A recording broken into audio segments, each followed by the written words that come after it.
It's late at night near San Francisco. You're sitting in your car at a quiet roadside spot, and things are starting to get spicy between you and your girl. Then a random car pulls up behind you guys and parks. You tell him to get out of here. He's messing up your night. But then the car turns off. Someone steps out of the car. You don't know it yet, but the person walking towards you may be the most infamous unidentified killer in American history. And the question arises, can you survive the Zodiac Killer? So here's what happened.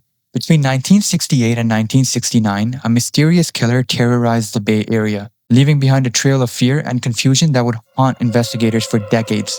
He called himself the Zodiac, a name he used in letters sent directly to newspapers, ensuring that the public would know about his crimes. Unlike most killers who try to stay hidden, the Zodiac seemed to crave attention. He mailed taunting messages to journalists and police, often including strange symbols and cryptic codes that challenged anyone that tried to solve them. In these letters, he openly mocked law enforcement and claimed responsibility for multiple murders, sometimes even exaggerating the number of his victims just to inflate his capabilities. The media quickly picked up his story, spreading his message across the region and turning the case into a national obsession. People began to fear that the killer would strike anywhere, and honestly, he did. It started off with attacks on victims sitting in parked cars in secluded areas, quiet roads, dark parking spots, places where couples felt safe but completely isolated. But then the Zodiac changed things. In one attack, he approached a couple having a peaceful picnic near a lake in broad daylight. Wearing a strange, hooded costume marked with his symbol, he directly confronted them before carrying out the attack.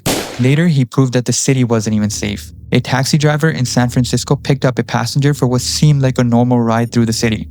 Minutes later, the driver was dead. That was the terrifying part about the Zodiac.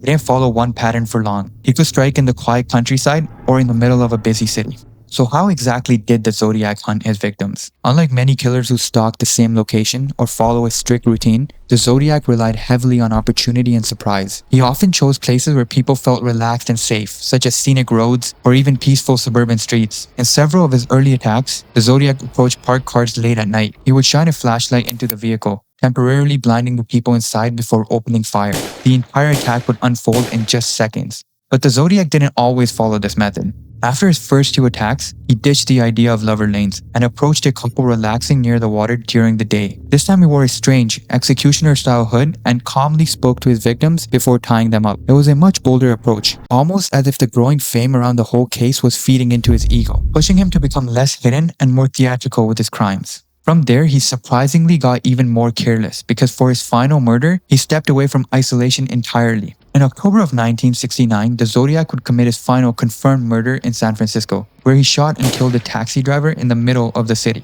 After which, he even cut a piece of the taxi driver's shirt and mailed it to the local news agency to confirm his involvement, because this was not his usual MO. This is weird because why would he do all this? Usually these murderers want to kill and disappear, praying no one finds them. But it seems as if the Zodiac truly did this for the love of the game, which is absolutely frightening. So can you survive it? Surviving the Zodiac really depends on when he was hunting you. If the Zodiac continued to follow his signature MO of waiting by isolated lover lanes at night, then it wouldn't be that difficult to avoid this heinous killer all along. All you had to do was avoid these locations fully, and maybe not fool around in your car until the Zodiac was caught. But this unfortunately wasn't the case. After the Zodiac started to get more creative and ambiguous with his victims, there really was no way to avoid him in the San Francisco region.